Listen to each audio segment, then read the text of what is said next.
we can also win this one. Rafael asked last weekend, can we change the ball? I said, we can win next race here in Valencia. Absolutely incredible. Let's get a quick word from Wilco Zeeland-Borgberg. In Brunei Baika Lekuona, the first Suzuki rider title since Kenny Roberts Jr. 20 years ago. Vamos, come on.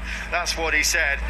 All the pressure, all the tension, that's all released now. It's just all unbridled joy for Joan Mir. And says a big thank you to all of the fans. Suzuki to mark their 100th anniversary. And as we mentioned before, here's that illustrious list of world champions for Suzuki in the past. Barry Sheene, Marco Lucinelli, Franco Uncini, of course, still so important in MotoGP. Kevin Schwantz in 1993, Kenny Roberts Jr. Sorry ass DJ.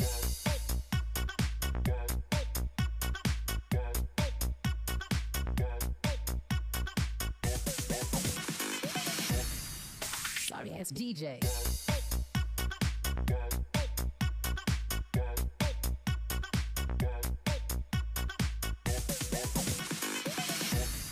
Sorry ass DJ.